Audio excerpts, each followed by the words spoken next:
और एक एक क्वेश्चन अभी हम डील करेंगे, सिर्फ question, question answer, question answer, question answer, ठीक है।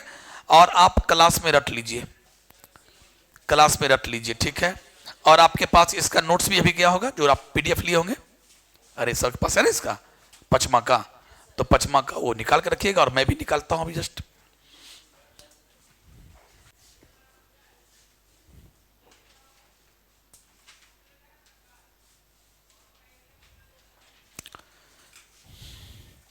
चलो तब तक बताते हैं प्लियोट्रॉपी क्या है। इसमें आएगा ये फिर कटेगा, मुझे याद है।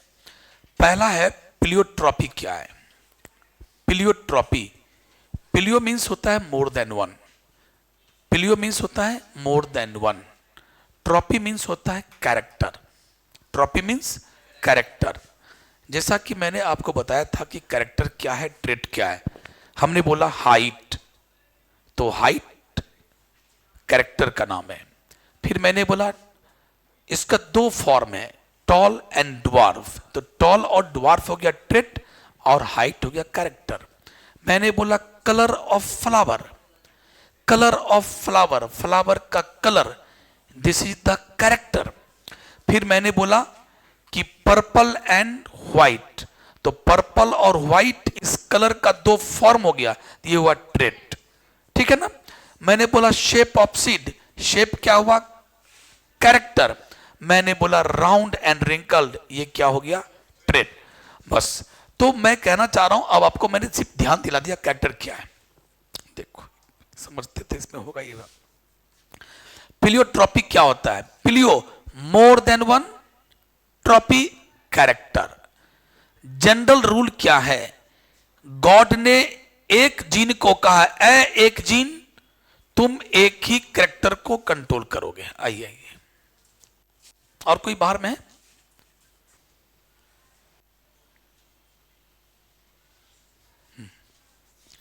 चलिए, इसमें वैसे प्लियोट्रॉपी भी होगा, कहीं होगा रखा हुआ, उसके लिए कोई बात नहीं, उसके लिए चल रहा हम लोग कहीं भी एक पेज निकाल लेते हैं, उसके आगे बढ़ जाते हैं। चलिए पहला क्वेश्चन पर डील करते हैं।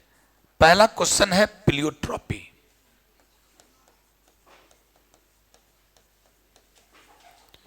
प्लियो मीन्स होता है मोर देन वन, मोर देन वन। ट्रॉपी मीन्स होता है कैरेक्टर। जनरल रूल क्या है, जनरल रूल है one gene one character, one gene one character, या इसका उल्टा बोलिए वन कैरेक्टर वन जीन। मतलब एक जीन को कहा गया, एक जीन तुम सिर्फ एक कैरेक्टर को कंट्रोल करोगे, कह दिया गया। हम लोग टू द पॉइंट सिर्फ गेस क्वेश्चन पढ़ेंगे, है ना, याद रखना। एक जीन को कहा गया, एक जीन तुम एक कैरेक्टर को कंट्रोल करोगे, बस, दो को नहीं, एक। या ठीक इसका उल्टा बोलो, एक कैरेक्टर एक जीन से ही कंट्रोल होता है, एक कैरेक्टर, या ऐसे बोलो एक जीन एक कैरेक्टर को ही कंट्रोल करता है। लेकिन कभी कभी क्या होता है, हर चीज का एक्सेप्शन है, कभी कभी मोर than one character, more than, देखो यहां लिखा हुआ मोर देन वन, मोर देन वन कैरेक्टर को कंट्रोल एक ही जीन कर देता है। तो ऐसा जीन जो एक से अधिक कैरेक्टर को कंट्रोल करने लगे, उसी जीन को क्या कहते हैं, प्लियोट्रॉपिक जीन, प्लियोट्रॉपिक जीन। और इस घटना को कहते हैं प्लियोट्रॉपी। समाप्त। परिभाषा मैं अभी लिखूंगा और इसका एक दो एग्जाम्पल फिर से बोलता हूं, इसको समझाने के लिए, ताकि आपको बहुत दिनों तक याद हो। देखो रट्टा मारो ठीक है, बट समझ के रट्टा मारोगे ना तो फिर मजा आएगा। मैंने क्या बोला, वन जीन वन कैरेक्टर। एक जीन को मिला है भैया, तुम ए जीन तुम बाल को देखोगे, ए जीन तुम नाक के शेप को देखोगे, ए जीन तुम मटर के हाइट का देखोगे, एक जीन तुम मटर के बीज का शेप देखोगे। सबको काम मिल गया, एक कैरेक्टर, वन जीन एक कैरेक्टर। लेकिन कभी कभी एक जीन जो है ना, एक से अधिक कैरेक्टर को कंट्रोल करने लगता है। तो जब एक जीन एक से अधिक कैरेक्टर को कंट्रोल करने लगे, मोर देन वन कैरेक्टर को कंट्रोल करने लगे, तो उसी जीन को कहते हैं प्लियोट्रॉपिक जीन। और इस घटना को कहते हैं प्लियोट्रॉपी। समाप्त। एज फॉर एग्जाम्पल, मटर के प्लांट में, गार्डन पी प्लांट में देखा गया जीन एक ही है, और उस जीन ने कहा कि मैं सीड का कलर भी देखता हूं, भी सीड का कलर भी देखता हूं, उसके बाद फ्लावर का कलर भी देखता हूं, उसके बाद बोला कि मटर के पत्ता पर, मटर के लीफ पर रेड रेड स्पॉट होता है, रेड रेड स्पॉट होता है, उसको भी मैं ही देखता हूं। तो क्या क्या देखा? बोला कि मैं फ्लावर का कलर भी मैं ही कंट्रोल करता हूं, सीड का कलर भी मैं ही कंट्रोल करता हूं, और मटर के पत्तों पर जो रेड रेड स्पॉट होता है, इस कैरेक्टर को भी मैं ही कंट्रोल करता हूं। जबकि जनरल रूल था एक जीन एक ही कैरेक्टर कंट्रोल करेगा। इसीलिए प्यारे, इसीलिए मटर का ये जीन प्लियोट्रॉपी जीन कहलाता है। और ये घटना क्या कहलाया कि ऐ जीन तुम तो तीन तीन कैरेक्टर को जोत रहे हो, तो इस घटना को बोलेंगे प्लियोट्रॉपी। समाप्त। एक देना एग्जाम्पल। वैसे एग्जाम्पल और भी है। हमारे बॉडी में क्या है? एक है सिकल सेल एनीमिया जीन। देखो HbS जीन, HbS जीन को बोलते हैं, ये नॉर्मल जीन नहीं है। हीमोग्लोबिन बनाने वाले नॉर्मल जीन का नाम है HbA और HbB, HbA and HbB। लेकिन कभी कभी क्या होता है, जीन में चेंज आ जाता है, किसके कारण? म्यूटेशन के कारण, और बन जाता है HbS। अब ये खतरनाक जीन है, इसका नाम है सिकल सेल एनीमिया जीन। और ये जीन जब हमारे बॉडी में बन जाता है तो ये जीन कहता है कि मैं प्लियोट्रॉपिक जीन हूं। मैंने बोला सो कैसे? बोला एक तो भैया हम खतरनाक आदमी है, हम तो बीमारी कराएंगे, सिकल सेल एनीमिया। एनीमिया का मतलब होता है खून की कमी। एनीमिया माने खून की कमी हो जाना, अल्प रक्तता। एक तो मैं एनीमिया कराऊंगा, एक करेक्टर। दूसरी बात, मैं अगर रहूंगा तो उस इंसान में मलेरिया होने नहीं दूंगा। ये बोला कि मलेरिया, जिस इंसान में सिकल सेल एनीमिया होता है उस इंसान को क्या होता है? मलेरिया नहीं होता है। बड़ा बढ़िया बात है, पॉजिटिव पॉइंट है। तो बोलता है मलेरिया नहीं होने देना मनुष्य में, वो मैं ही कंट्रोल करता हूं। फिर बोले और क्या करते हो? बोला उस इंसान के लीवर के सेल को मैं ही कंट्रोल करता हूं, कितना ग्रोथ होगा, किडनी के सेल में कितना ग्रोथ होगा, मैं ही कंट्रोल करने लगता हूं।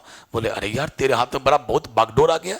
तो ये भी क्या है? Sickle cell. लेकिन आपको इतना लिखना नहीं है, 2 नंबर का है डेफिनेशन और एक मटर वाला देना है। One gene of garden pea plant can control the flower color, seed color and the red spot on the leaf। ये 3 कैरेक्टर हुआ।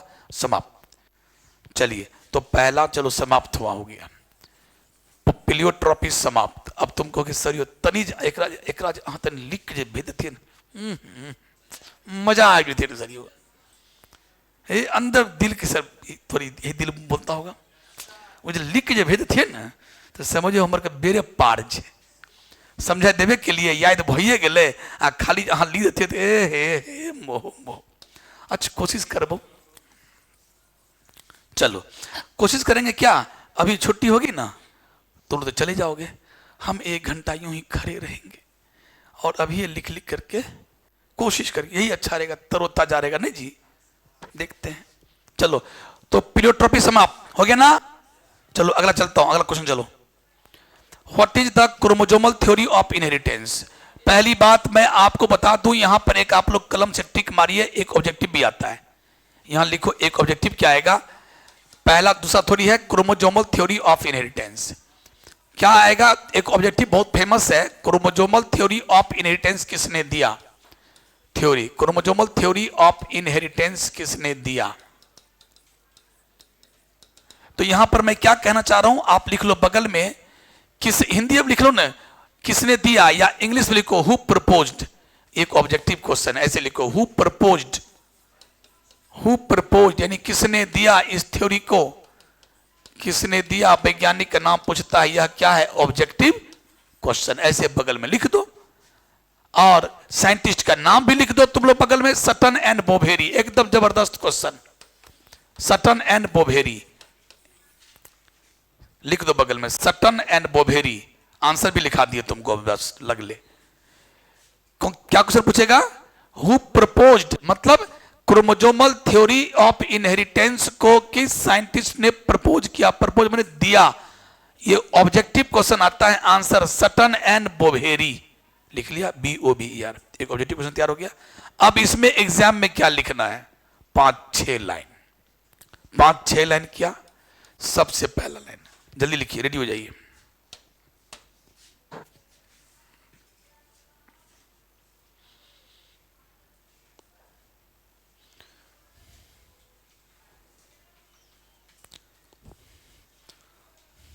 अरे क्वेश्चन में ही लिख लेती ना, क्वेश्चन के बगल में लिख लेती, जहां कुंदे ले तुम लोग क्वेश्चन, क्यों नहीं ले आओ ना, पैसा नहीं है, ले आओ, जाओ दोनों, जल्दी जाओ दोनों, जाओ जल्दी जाओ। और किसी को जाना है बोलो, एनीबॉडी, और किसी को जाना है?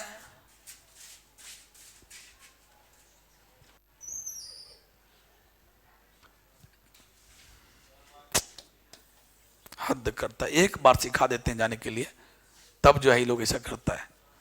चलिए अब आपसे, अब मैं चीज पूछता हूं, करियो, व्हाट इज प्लियोट्रॉपी, देखते कितना आदमी बोल पाता है। हमको सिर्फ Hindi, English, no need to speak in English, English में नहीं बोलना, हिंदी बोल दो। जब पिलियो मने बोलो, पिलियो मने, देखो नहीं समझ रही है, पिलियो मने, पिलियो मने नो, गलत आंसर, पिलियो मने, पिलियो मने, पिलियो मने मोर देन वन, पिलियो मने, तो ये तुमको बोलना चाहिए ना, अभी हम सिखाए थे ना, पिलियो मीन्स मोर देन वन का हिंदी एक से ज्यादा, और ट्रॉफी मने कैरेक्टर, ट्रॉफी मने, तो तुम क्या सीखी, एक से ज्यादा कैरेक्टर। अब चलो ये पहले इसका मीनिंग निकाल लिए, एक से ज्यादा कैरेक्टर। अब हम लोग क्या जानते हैं, नॉर्मल बात क्या जानती हो, 1 जीन 1 कैरेक्टर, क्या जानते हो, या ठीक इसका उल्टा बोलो, 1 कैरेक्टर, तो फिलहाल बोलो 1 जीन 1 कैरेक्टर, ओके। एक जीन को मिला एक काम, एक जीन को मिला सिर्फ कि तुम एक ही कैरेक्टर कंट्रोल करोगे, लेकिन आज क्या है, प्लियोट्रॉपिक, प्लियो मने मोर देन वन और ट्रॉपी मने कैरेक्टर, एक से अधिक कैरेक्टर जब एक ही जीन से कंट्रोल होने लगे तो इसी को प्लियोट्रॉपी कहते हैं। प्लियो मने मोर देन वन, ट्रॉपी मने कैरेक्टर, मोर देन वन कैरेक्टर, एक से ज्यादा कैरेक्टर, इसका मीनिंग हो गया। आप बाद में जोड़ दो, एक से ज्यादा कैरेक्टर जो मीनिंग था, जब एक ही जीन से कंट्रोल होने लगे तो इसी को प्लियोट्रॉपी कहते हैं। सुना सब आदमी? अब बोलो कैसे समझाएं, अब बोलो मैं कैसे समझाऊं, बोलो तो, एक से अधिक कैरेक्टर, बोलो कैरेक्टर जब एक ही जीन से कंट्रोल होने लगे तो इसी घटना को क्या कहते हैं, अब बोलो तो फिर से अधिक कैरेक्टर जीन से कंट्रोल होने लगे तो इसे क्या कहते हैं, प्लियोट्रॉपिक कहते हैं इस घटना को, और उस जीन को बोलेंगे प्लियोट्रॉपिक जीन। ए जीन तुम प्लियोट्रॉपिक हो, प्लियोट्रॉपिक हो, आया समझ में, बैठ जाओ। तो भैया ऐसे नहीं काम चलेगा, दिमाग थोड़ा दोहराइए, बोलिए अपने आप में, क्यों, अब हो गया क्लियर? चलो अब तरीका सिखा दिए ऐसे, यही शुरुआत करो, पिलियो ट्रॉपी, पिलियो मोर देन, अब कैसे समझाए रे भाई रे बाप, मोर देन वन, ट्रॉपी मने कैरेक्टर, यानी एक से ज्यादा कैरेक्टर, कैरेक्टर जब एक ही जीन से कंट्रोल होने लगे तो इस घटना को, क्योंकि हम तो जानते थे कि एक कैरेक्टर एक ही जीन से होता है, लेकिन आज एक से ज्यादा कैरेक्टर, इसका लिख दो मीनिंग, जोड़ दो, जब एक ही जीन से कंट्रोल होने लगे तो इस घटना को प्लियोट्रॉपी कहते हैं, और उस जीन को कहेंगे प्लियोट्रॉपिक जीन। एग्जाम्पल है गार्डन पी में, मधु, ये इसमें, ये मटर में हमने देखा जीन एक है, काम क्या करा, 3-3 गो, फूल के कलर को भी कंट्रोल किया, फ्लावर कलर, सीड के कलर को भी कंट्रोल किया, 2 गया 2 कैरेक्टर, और तीसरा बोला लीफ पर red spot on the leaf, ये नाम हुआ कैरेक्टर का, उसको भी वही कंट्रोल किया, है ना। जो मेंडल साहब ने 7 कैरेक्टर चूज किया उसमें ये नहीं था ये लाइन, इसे तुम लोग घबरा रहे हो, उनके सातों कैरेक्टर में ये नहीं था। इसका मतलब ये नहीं कि मेंडल साहब 7 जो चूज किए वही सातों है, मटर में और भी कैरेक्टर है। ठीक है, तो समझ में आ गया ना प्लियोट्रॉपी। चलिए अगला है क्रोमोजोमल थ्योरी ऑफ, देखो सेकंड क्वेश्चन उसी जगह लिख लो कि हु प्रोपोज्ड दिस थ्योरी और आंसर सटन एंड बोबेरी, एक ऑब्जेक्टिव तैयार हो गया आपका। चलिए अगला,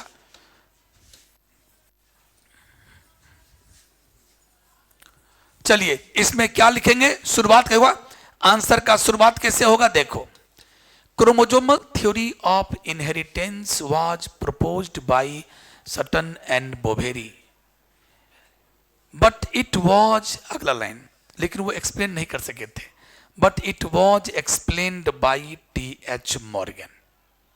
2 लाइन लिखा गया।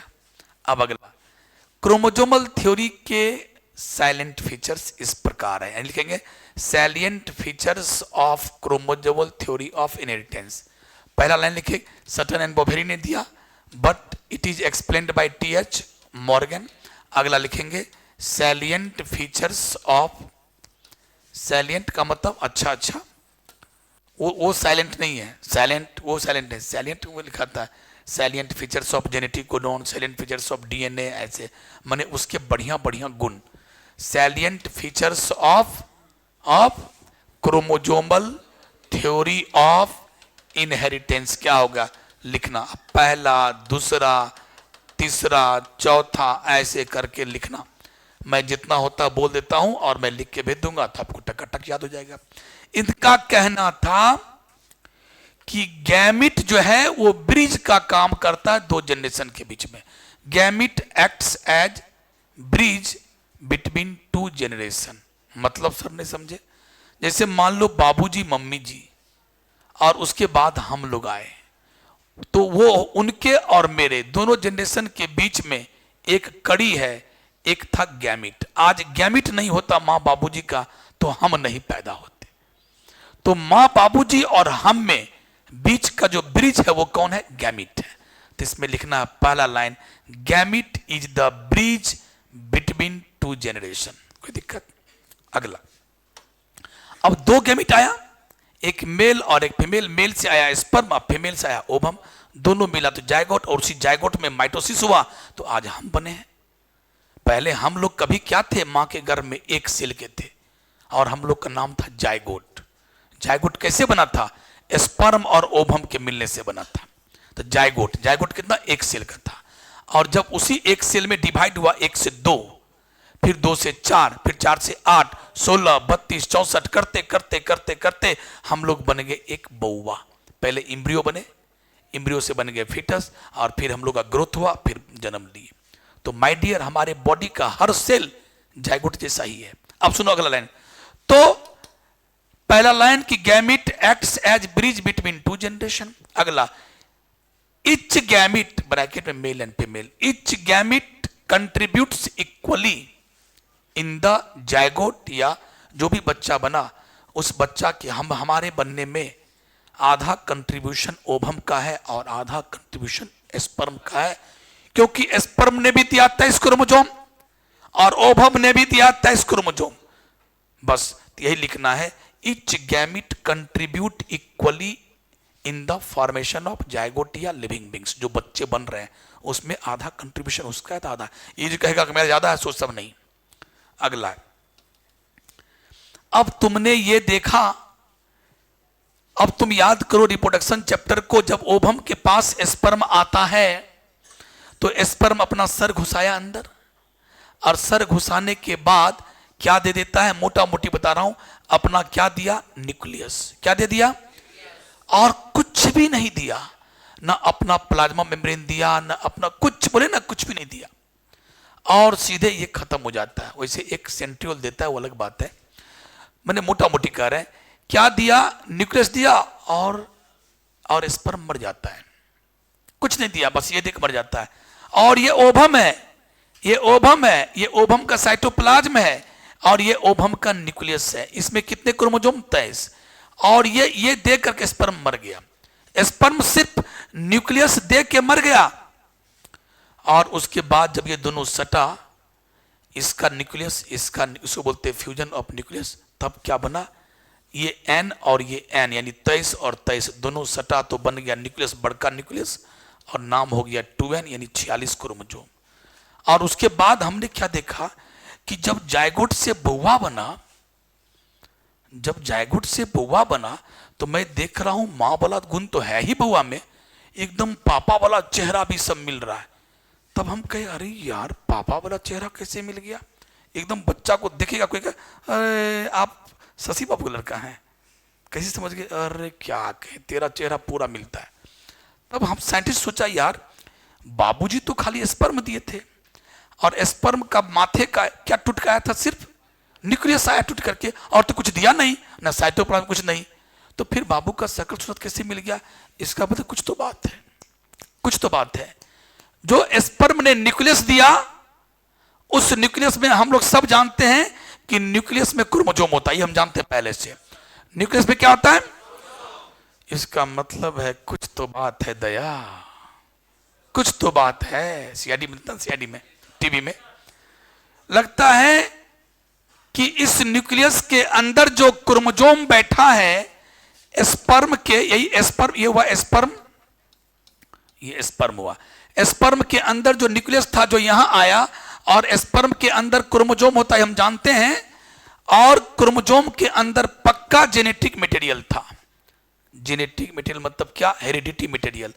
तभी तो बाबूजी वाला गुण हम तक आया, हम तक इसमें आ कैसे गया, बाबूजी तो खाली न्यूक्लियस दिया और स्पर्म का कोई पार्ट आया नहीं।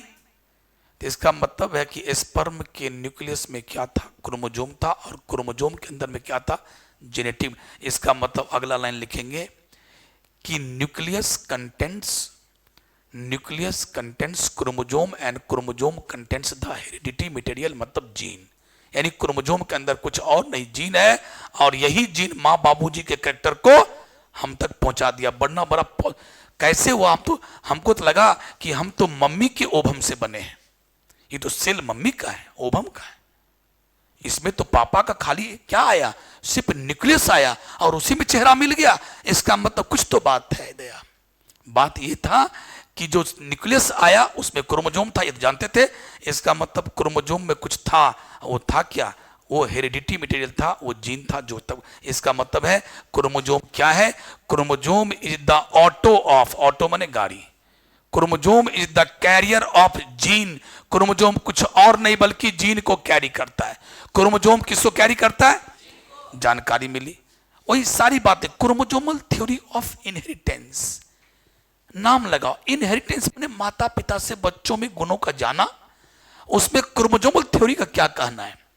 अब अगला लाइन कि एक बात तो अब आया, chromosome contents the genetic material, chromosome contents the genetic यानी उसके अंदर डीएनए है, और डीएनए के टुकड़ा को जीन कहते हैं, यानी क्रोमोसोम कुछ और नहीं बल्कि जीन को कैरी करता है। अगला, जब फर्टिलाइजेशन होता है तो एन दिया मम्मी, एन दिया पापा, 23 क्रोमोसोम मम्मी, 23 क्रोमोसोम पापा। और अगर मैं सिर्फ ओवम की बात करूं तो ओवम में 23 क्रोमोसोम है और सब क्रोमोसोम अकेला अकेला है। ऐ पहला क्रोमोसोम अकेले हो, हाँ हम अकेले हैं, हम तो ओवम में अकेले हैं।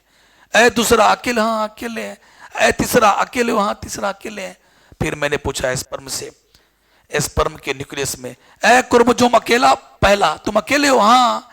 ऐ क्रोमोसोम दूसरा, तुम अकेले हो, हाँ हम जोड़ी में नहीं है। तो जब 1 से लेकर 23 क्रोमोसोम को मैंने पूछा स्पर्म में, सब बोला हाँ हम अकेले अकेले हैं।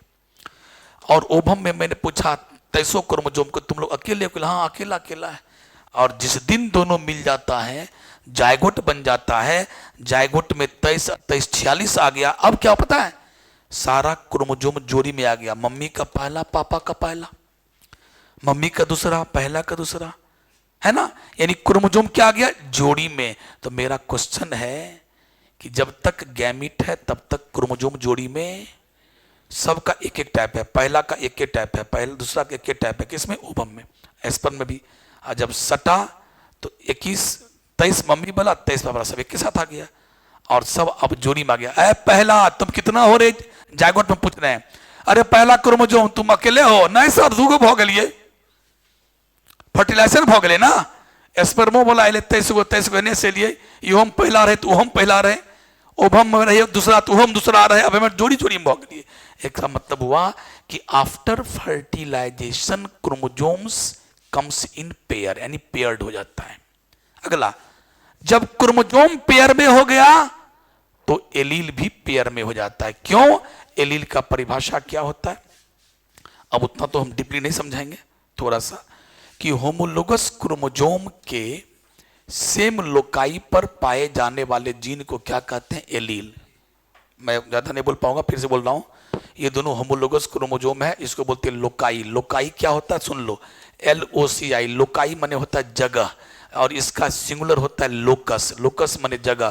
क्रोमोजोम का हर लोकस, देखो ये लोकस, यहां भी जीन है, इस लोकस पर जीन है, इस लोकस पर जीन है, इस लोकस पर जीन है, इस लोकस पर, हर लोकस पर जीन भरा पड़ा है, तो लोकाई।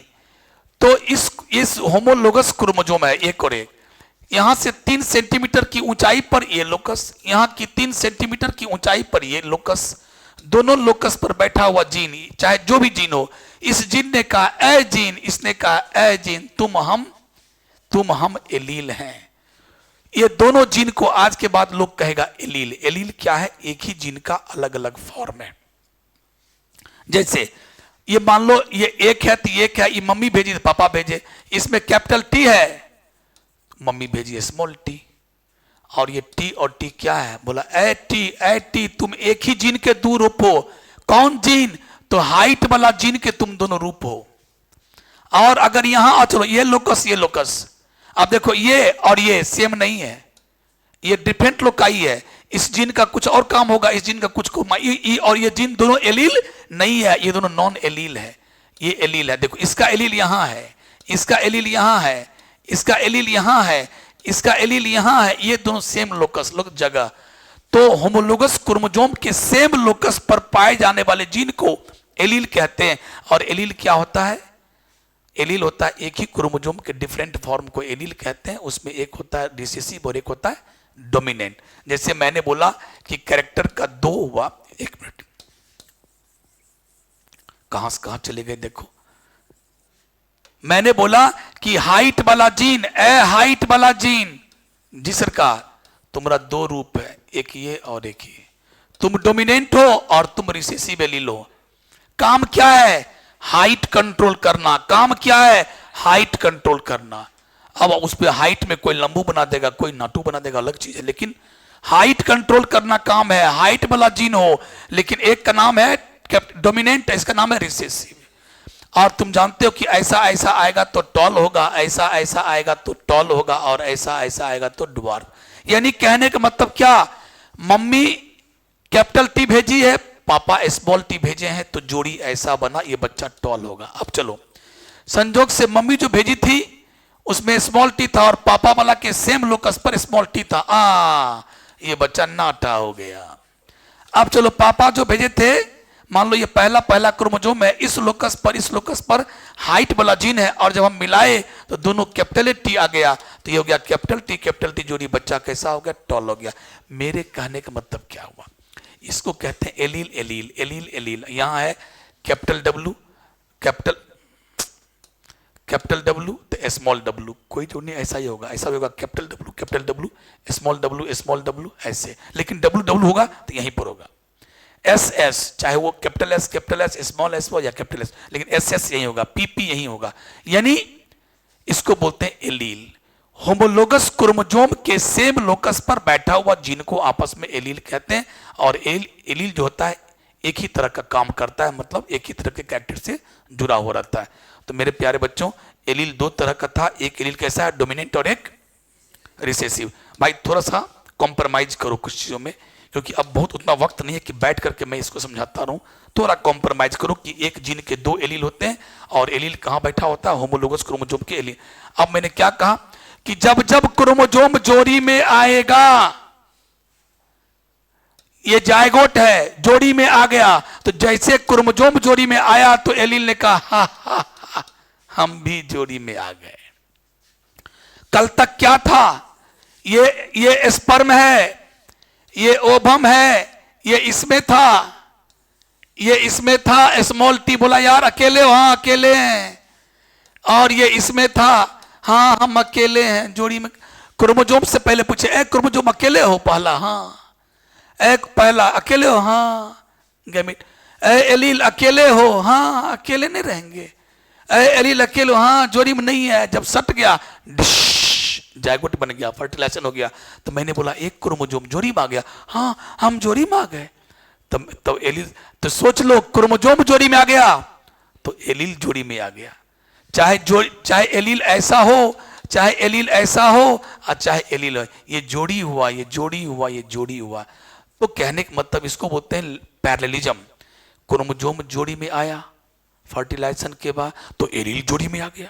अब चलो अगला, जब गैमिट बनता है, अब मान लो कि ये हमारा सेल है या किसी का सेल है और ये अपनी बॉडी में गैमिट बनाएगा तो क्या होगा? मियोसिस। जब मियोसिस बनता है तो बताए थे ना, गैमिट जब कोई मनुष्य गैमिट बनाता है तो अपनी बॉडी में क्या करता है? मियोसिस। और मियोसिस होता है तो क्या होता है? क्रोमोजोम आधा हो जाता है संख्या। तो आधा कैसे हुआ? आधे इसमें आधे इसमें, यानी अभी 46 है, सब जोड़ी में है। अब एक में जाएगा 23, एक में जाएगा 23। यानी इसका मतलब है कि जब जब गैमिट बनेगा तो मियोसिस होगा, और जब जब मियोसिस होगा तो जो जो क्रोमोजोम जोड़ी में था सबका जोड़ी टूट जाएगा। हर जोड़ी में से एक जाएगा इस गैमिट में, एक जाएगा इस गैमिट में, क्योंकि गैमिट में 46 नहीं होता है, गैमिट में 23 होता है। और जैसे 23 हुआ तुम खुद सोच सकते हो जोड़ी टूट गई।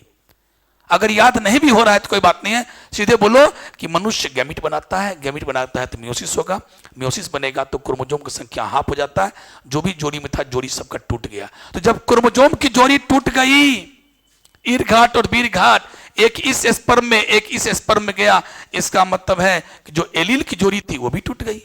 इसी को बोलते हैं पैरेललिज्म। क्रोमोजोम जब पेयर में आया फर्टिलाइजेशन के बाद, क्रोमोजोम पेयर में कब आएगा? फर्टिलाइजेशन के बाद।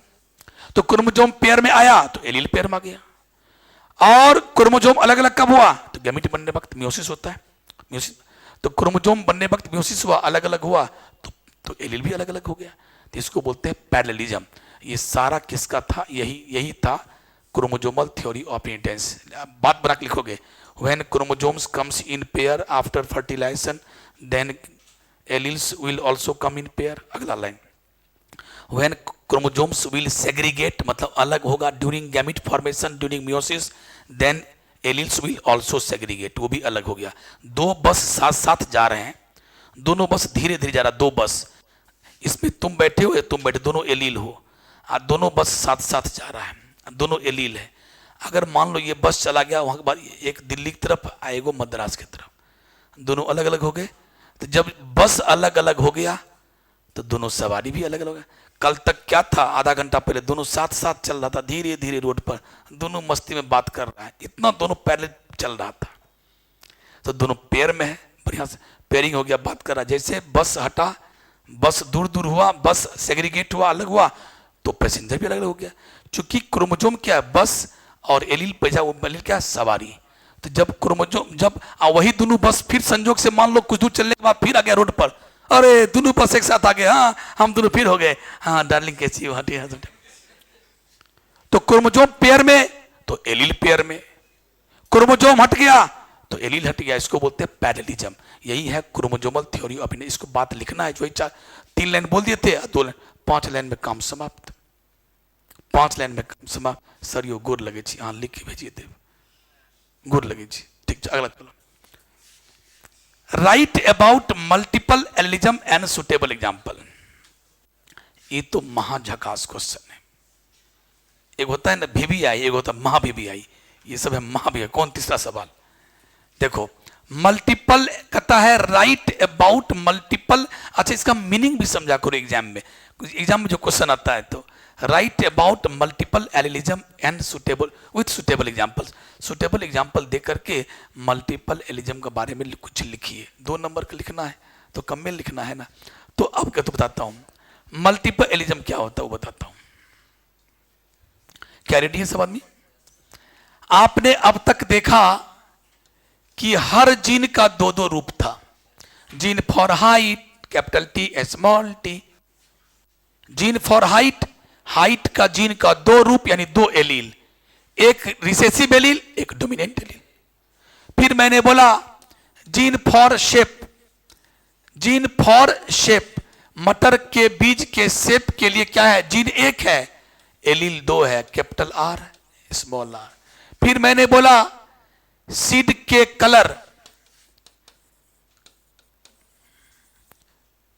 Colour of seed, gene of colour of seed, seed के कलर का जीन, सीड के कलर का जीन का दो रूप है, दो एलील, कैपिटल वाई। यानी आप लगातार वही देख रहे हो कि हर जीन का दो दो एलील, हर जीन का कुछ काम जा, हर जीन का दो दो एलील, हर जीन का दो दो एलील। लेकिन ये तो नॉर्मल बात हुआ, लेकिन अब जो पढ़ा क्या था, मल्टीपल एलिज्म क्या है, कहता एग्जाम लिखिए। मल्टीपल एलिज्म का मतलब होता है जब एक जीन के दो से अधिक एलील हो जाए उसे मल्टीपल एलिज्म कहते हैं। अब तक आपने देखा दो एलील, एक कैपिटल एक स्मॉल, यानी एक होता है रिसेसिव एक डोमिनेंट, तो वह दो दो एलील। अब तक आपने देखा दो दो एलील ही होता है सबका, लेकिन कभी कभी हमारे बॉडी में कुछ ऐसे जीन होते हैं जिसका दो से अधिक एलील होता है। तो when more than two alleles are found for same gene, such phenomenon is called multiple allelism. Example, बस दो लाइन में समाप्त। एग्जांपल, एग्जांपल क्या बोलो जल्दी, चलो बोलो, हिंदी हिंदी में बोलो सब आदमी। जब एक जीन के दो से अधिक एलील हो जाए, इसी घटना को क्या कहते हैं, मल्टीपल। बोलो सब आदमी। तो जब एक जीन के दो से अधिक एलील हो जाए तो इस घटना को क्या कहते हैं, मल्टीपल। इंग्लिश बोलो आराम से। when one gene has more than two allele, this is called multiple allism. Example, in human, ऐसे लिखो, ABO blood group of human, यह हुआ कैरेक्टर का नाम। इंसान में एबीओ ब्लड ग्रुप, इंसान का एबीओ ब्लड ग्रुप, ये हुआ कैरेक्टर का नाम। और इस कैरेक्टर का जीन एक ही है, उसका नाम है आई। जीन एक ही है आई, लेकिन इस जीन का तीन रूप है, एक आई नॉट, एक आई ए, एक आई बी। समाप्त। अब इसमें थोड़ा बात बना सकते हो कि सर एक बात बताइए, आप कहे तीन एलील है और हम लोग जानते हैं कि होमोलोगस क्रोमोसोम जोड़ी में होता है, तो एक लोकस यहां एक लोकस यहां। आप कहते हैं कि एलील होता है लोकस पर, यहां तीन हो गया, कैसे एडजस्ट होगा, कोई दुए। तब इसका जवाब क्या है भाई साहब, हमारे इंसान के पॉपुलेशन में टोटल तीन एलील है आई जीन का, लेकिन पॉपुलेशन में, लेकिन किसी एक इंसान की बात करो तो कोई दुइये को होगा, कोई दो ही होगा। क्या तो हो सकता है आई नॉट यहां है तो यहां भी आई नॉट हो सकता है, यहां आई ए है तो यहां आई बी है, मम्मी आई बी भेजी है। हो सकता है यहां आई बी है तो मम्मी भी आई बी ए भेजी है। हो सकता है यहां आई ए है तो मम्मी भी आई ए ही भेजी है। ऐसे टाइप के, यहां मम्मी आई नॉट भेजी है तो पापा आई ए भेजे, ऐसे जोड़ी कोई दो होगा, कोई दो, तीन नहीं। जैसे रैबिट में क्या होता है, खरगोश में, खरगोश का जो कोट कलर होता है, खरगोश का रोवा का कलर, उसका जीन का नाम है सी। रैबिट का कोट कलर का जीन का नाम है सी, और इस सी का दो एलील नहीं, चार चार एलील है। तो तुम कहोगे सर चार एलील होगा हर रैबिट में, नहीं, कोई दो, कोई दो। क्योंकि हम जानते हैं कि हम लोगों में होमोलोगस क्रोमोसोम की जोड़ी होती है। जोड़ी मतलब क्या, दो होता है ना, तो दो जोड़ी है तो दो लोकस होगा ना सामने सामने, तो इसीलिए दो ही एलील होगा, एक एलील यहां एक एलील यहां। ठीक है, तो इसका मतलब है कि तीन में से कोई दो ही एलील इंसान में पाए जाते हैं। और थोड़ा बात क्या बना देना कि यहां लिखना, क्योंकि जब जब तीन एलील आएगा, दो एलील था तो बड़ा आसानी से कह दिया सर ये डोमिनेंट है और ये, सर ये डोमिनेंट है और ये, लेकिन यहां कैसे बोलोगे। और ये भी तुमको पता है कि टी और टी आएगा तो टॉल, क्योंकि आपको पहले से पता है टी टॉल के लिए है और स्मॉल टी ड्वार्फ के लिए। तो अगर तुम जानते हो कि ये डोमिनेंट है, मतलब वो क्या है, दबंग है, तो कैपिटल टी आएगा टॉल, स्मॉल टी आएगा तो ड्वार्फ। लेकिन अगर कैपिटल टी स्मॉल टी आएगा तो ये सोचने के लिए बात हो जाती है, बात क्या होगा, तब चला पता कि इसका नहीं चला, इसका चला। क्यों, ये अपनी दबंगिरी दिखा दी, खबरदार जो तुम अपना रूप दिखाया, नहीं दिखाया, इसका दिखा, ये हो गया टॉल। तो प्यारे बच्चों, उसी प्रकार ये देखो, ये क्या है, डोमिनेंट, ये होता है रिसेसिव, ये होता है राउंड, और ये होता है रिंकल्ड। अगर आर और आर आएगा तो सीड कैसा होगा? राउंड। आर और आर आएगा तो रिंकल्ड, लेकिन आर और आर आएगा तो भी राउंड ही होगा, क्योंकि इसका मतलब राउंड होता है और ये डोमिनेंट है। उसी प्रकार अब तुम कहोगे सर दो था तो आपने झट से बोल दिया ये डोमिनेंट ये रिसेसिव, ये डोमिनेंट ये रिसेसिव। इधर देखो, जब दो एलील था तो आपने झट से बोल दिया सर ये डोमिनेंट ये रिसेसिव, ये डोमिनेंट ये रिसेसिव। लेकिन जब तीन एलील होगा तब क्या बोलिएगा? तो सुन लीजिए, यहां लिखना पड़ेगा sir I nought is recessive, I A is dominant और आई बी इज डोमिनेंट। दोनों डोमिनेंट है। I A dominant allele, I B dominant allele, I A recessive allele. इसका मतलब है अगर आई ए आया तो blood group A, I B आएगा तो ब्लड ग्रुप बी, और आई नॉट आया तो ब्लड ग्रुप ओ। लेकिन अब चलो, आई नॉट के सामने में आई ए आ गया। अब गौर करो, इस दोनों में कौन डोमिनेंट? तो इसी का चलेगा तो ब्लड ग्रुप ए। चलो I naught I B blood group, क्योंकि ये रिसेसिव है, लिखा हुआ रिसेसिव, और ये दोनों डोमिनेंट है, तो इसके सामने तो इसी का चलेगा तो ब्लड ग्रुप बी। अब चलो आई ए 1 2 3 4 5 हो गया। अब अगला लास्ट आई ए और आई बी आएगा। अब क्या करोगे? आई ए और आई बी आया, अब क्या करोगे? तो ए ने कहा मैं भी डोमिनेंट हूं, बी ने कहा मैं भी डोमिनेंट हूं, और आई ए के कारण ए और आई बी के कारण बी, दोनों में से कोई किसी को उठा के नहीं बाजार पाया।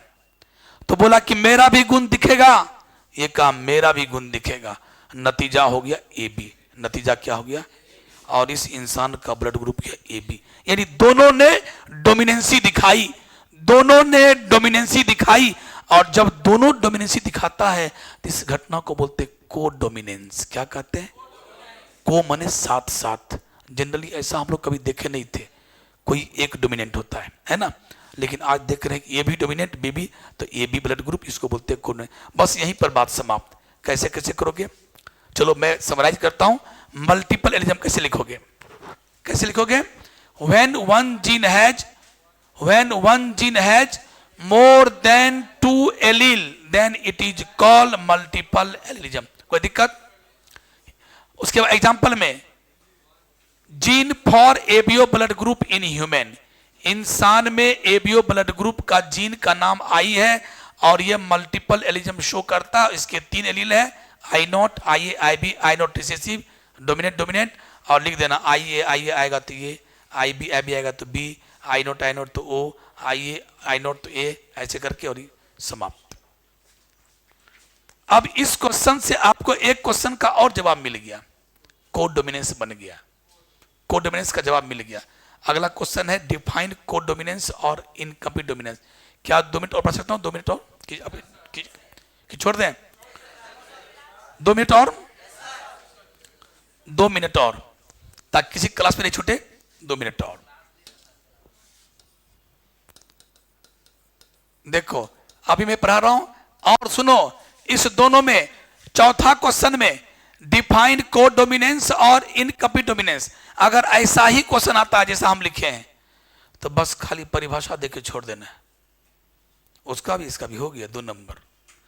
अलग अलग आएगा कि right short notes and code dominance, right short notes on incomplete, तो दोनों का एग्जांपल दे देना है। यहां स्पष्ट हम लिखे क्या? डिफाइन, सिर्फ परिभाषा देना है। एगो में 1 नंबर, एगो में 1 नंबर, 2 नंबर मिल गया, और लिखना ही नहीं है। हाँ, सिर्फ कोड डोमिनेंस पर शॉर्ट नोट्स, तो परिभाषा 1-2 एग्जांपल, इनकम्प्लीट डोमिनेंस परिभाषा 1-2 एग्जांपल। तो पहले मैं पढ़ा रहा हूं इनकम्प्लीट डोमिनेंस। इनकम्प्लीट डोमिनेंस क्या होता है बस आराम से देखो, लेकिन ये पहले समझो। सबसे पहले आपको मेंडल साहब का मोनोहाइब्रिड क्रॉस सबको आना चाहिए। इसको समझाने से पहले सब आदमी को समझाना पड़ेगा। कहां पर देखो क्वेश्चन, कहां आपका लॉन्ग क्वेश्चन होगा। हाँ, पेज नंबर 6, यानी इसी का principles of inheritance and variation का लॉन्ग क्वेश्चन अंतिमा क्या है? लिखो, पढ़ो सब आदमी। डिस्क्राइब मोनोहाइब्रिड क्रॉस, क्या लिखा है? बस बस बस बस, ये क्वेश्चन पहले पढ़ो। ये क्वेश्चन पढ़ोगे तो सबका हल। मान लो ये क्वेश्चन कितना नंबर का है? 5 मार्क्स कैसे लाओगे? तो जो मैंने आपके कॉपी पर लिखा था, जो हमारे क्लास किए होंगे, उतना A to Z full stop comma लिख देना, और फुल स्टॉप कॉमा, एक कॉमा नहीं छूटना चाहिए बस। तो शुरुआत कैसे किए थे? देखो, मोनो हाइब्रिड क्रॉस, और मोनो के बाद क्या पढ़ाए थे? बोलो, डाई हाइब्रिड क्रॉस। मोनो मने 1, डाई मने 2। जब हम क्रॉस कराने वक्त एक ही कैरेक्टर पर विचार करते हैं, वही मेंडल साहब जो लिखे 7 कैरेक्टर, प्लांट का हाइट, फ्लावर का कलर, 7 में से कोई एक। जब हम कोई एक ही कैरेक्टर पर विचार करते हैं तो इसी को बोलते हैं मोनो हाइब्रिड क्रॉस। समाप्त। डेफिनेशन समाप्त। When we consider only one character at the time of cross or experiment, such experiment या such cross is called monohybrid cross। इसमें क्या लिखोगे? अगर मान लो when we consider, consider का हिंदी विचार करते हैं, when माने जब, जब हम लोग विचार करते हैं, when we consider any two character, any two, then it is called dihybrid cross। When we consider any 3 character at the time of cross, it is called trihybrid cross। Tetra ऐसे आगे बढ़ते जाओ तो जनरली पूछता है 1 और 2, और 1 और 2 में 1 मोनोहाइब्रिड गेस क्वेश्चन है आपका, लॉन्ग क्वेश्चन। तो सबसे पहले परिभाषा दे दिए, उसके बाद एग्जाम्पल शुरू कर दो। एग्जाम्पल पूरे जगह दुनिया में एग्जाम्पल कौन देता है? हाइट वाला। लिखो, लिखो ऐसे लिखना, 1 कैरेक्टर लिखना, height of P plant. Okay, height of people. अगला अब लिखोगे जीन कितना? 1 कैरेक्टर है तो जीन कितना? 1। नॉर्मल तो ऐसा ही होता है ना। अगला एलील, 1 जीन के कितने एलील? 2, कैपिटल टी और लिख देना, यहां कुछ नहीं, अभी कुछ नहीं लिखना, बस इतना लिख दिया। 1 character, height of plant, 1 gene, allele कितना? 2, कैपिटल टी स्मॉल टी, और लिख देना टी फॉर टॉल, ये टॉल को के लिए रिस्पॉन्सिबल है, और ये फॉर ड्वार्फ। इतना लिखना पड़ेगा। आप क्या करोगे? लगता है अगरबत्ती जलाए ना, अगरबत्ती